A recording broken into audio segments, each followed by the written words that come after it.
Welcome to Pursuit of Justice. I am Harriet Hendel.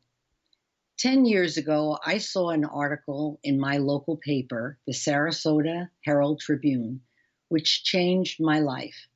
The picture accompanying the article featured a man surrounded by his family and his lawyer. He had been released from prison after spending 35 years locked up for a crime he had not committed. That man is Jamie Bain. It is because of his story that I decided that day to get involved with the Innocence Project of Florida. I knew there were people accused of crimes for which they were not guilty, but my awareness has been sharpened over the last 10 years. To that end, I have been teaching others about this miscarriage of justice. I am on the board of directors of the Innocence Project of Florida. In doing this podcast, my hope is to shine a much-needed light on wrongful conviction, the causes, the victims, the impact on their families, the tireless work of innocence projects all over the United States and the world, the exonerees, the lawyers working pro bono for all of these people.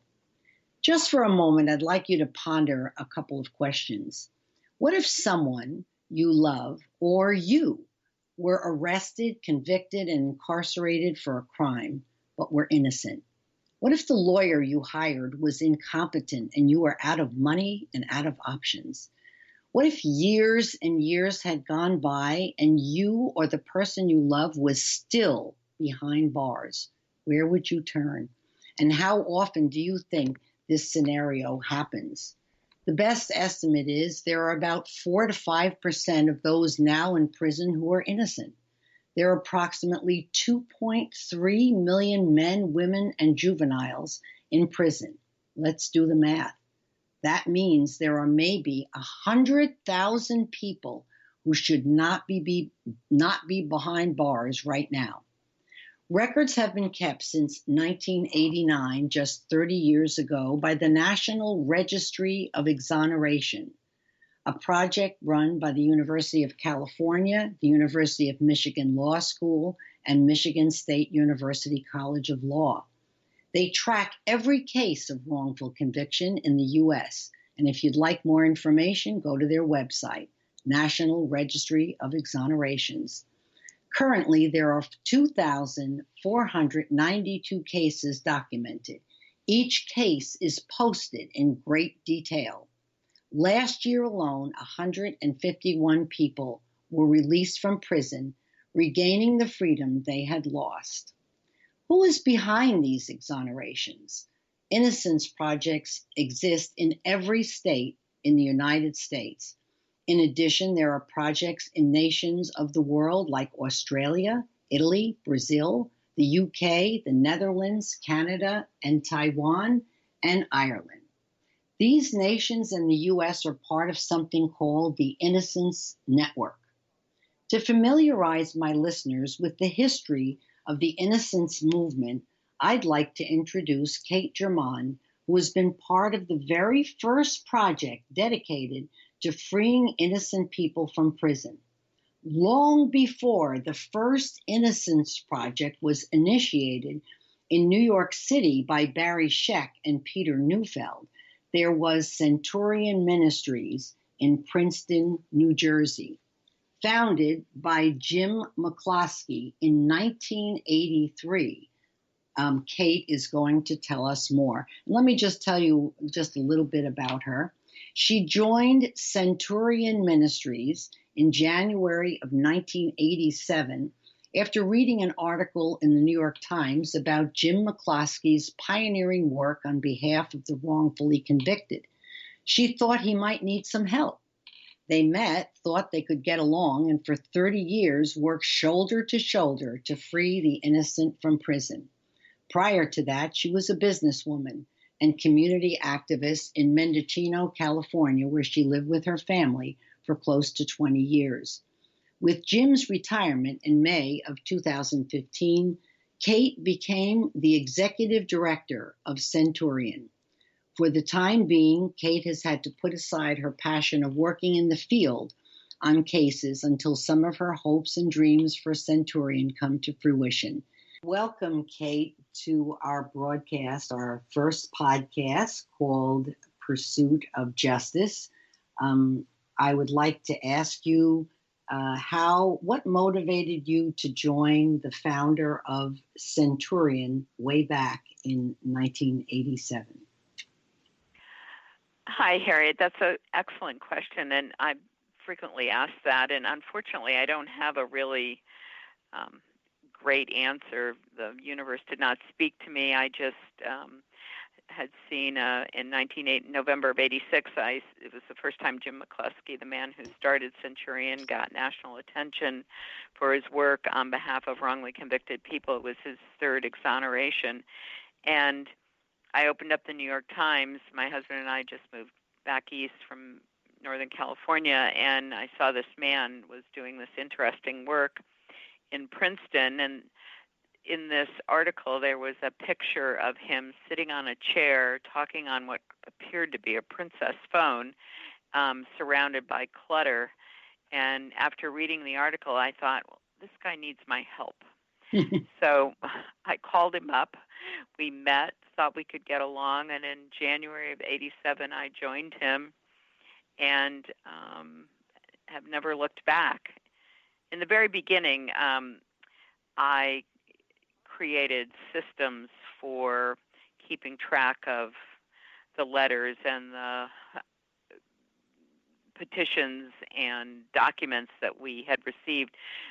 To back up a little, the way Jim worked in the early days, he's an extremely methodical man, and so on his first case, that inmate, proclaimed his innocence, and once he started working on his case, he then told Jim about another inmate at Trenton State Prison in New Jersey who was innocent, who then told him about another inmate. And so that was his very early process for referrals, and then, of course, he would thoroughly vet each person that was suggested to him. Mm-hmm. But as a result, he would only work on one case at a time. And once he got national attention in November of '86, he literally was on every major morning news show. He was in every major newspaper. So the mail just flooded in to his room at a house in Princeton, New Jersey, and he had not cracked open any of the letters or packages. And so that was my job in the early days, was to crack all these open, read them, and start figuring out ways to respond and assess and keep track of these requests for help. Now, what we haven't mentioned, Kate, is what motivated Jim McCloskey to do this at all. And so his story is also very interesting. Can you tell us how he got started? Yes, Jim McCloskey's story is far more interesting than mine.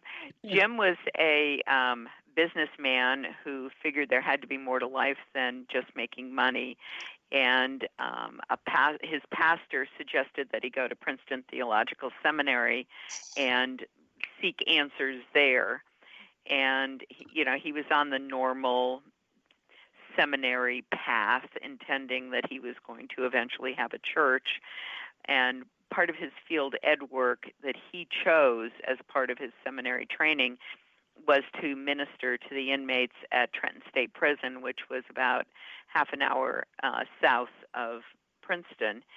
And when you do that, what you do is you go right on the tiers where the inmates are. They're in their cells, and you walk on the tier, and you go from cell to cell to cell, listening to whatever their complaints are, and you offer them prayer, and that's supposed to be the beginning and the end of your relationship with the incarcerated person.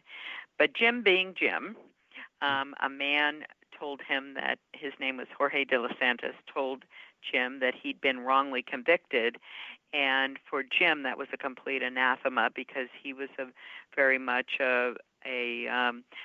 believed that there was the American justice system was the best in the world, and he was pretty right-wing in his thinking about America, is always right. And so, Jim moved on to the next cell, and then when he came back next week, Mr. De Los Santos gave him more details about his case. And over time, Jim became intrigued and asked for Mr. De Los Santos's record of his case, took it to his, Thanksgiving holiday at his parents' house in Florida, read the record, and came back believing that Mr. De Los Santos was indeed innocent. And so he went to Trenton to talk to Mr. De Los Santos and told him, good news. I absolutely believe that you are an innocent man in prison. And to which Mr. De Los Santos said, well, what are you going to do about it? Are you going to just go home to your church and pray for me and leave me here? And Jim, being Jim, dropped out of seminary for a year to work on Mr. De Los Santos's case. He had to figure out, how to investigate a case and who to talk to in the investigation. And then after a year of investigating, he dropped back into seminary while he was still continuing to investigate his case. And within 3 years, or actually a little less than 3 years, he'd brought forward the chief witness who testified against Mr. De Los Santos, and he completely recanted his trial testimony. And then Jim hired a young lawyer named Paul Castellero, who continues to work with us to this day. In fact, now he's our legal director. And Paul put together a petition, and eventually in 1983, a federal district court judge declared Mr. De Los Santos's case unjust and freed him from the courtroom. And now, in those days, when we won a reversal of a conviction, our folks were freed almost immediately, if not immediately, and often with no bail. And if there was bail, it was very, very minimal. And then within 3 months would be a long time, the prosecutor would toss the indictment and the case would be over.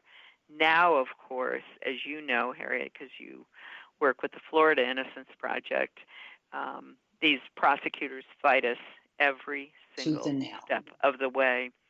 So every win does not mean our client is coming home. It just means, we've climbed up the ladder one step, but we can fall back down pretty quickly if we lose in the next court. But nonetheless, Mr. De Los Santos was freed. He was reunited with his wife, and then at that point, Jim finished out seminary and decided, and had already begun working on the next case, which was a man named Nate Walker, who had been convicted of a rape he didn't commit, and that was the beginning of. He decided that would be what he would do for the rest of his life, was to work on behalf of wrongly convicted people. But of course, back then, he was the only person. That's right. Speaking about wrongful convictions in this country, there were a couple of social psychologists who'd written obscure books that very few people read on the subject. But he was a voice crying in the wilderness, and he gave up his life literally for people he didn't even know. Jim's always lived until he moved into a house a number of years ago, but he always lived in like a one-room place, very monk-like in terms of his devotion to these folks that we serve. It's his commitment really just takes my breath away. What a story. I was going to ask you about that first man that Jim met. How long had he been in prison before he met Jim?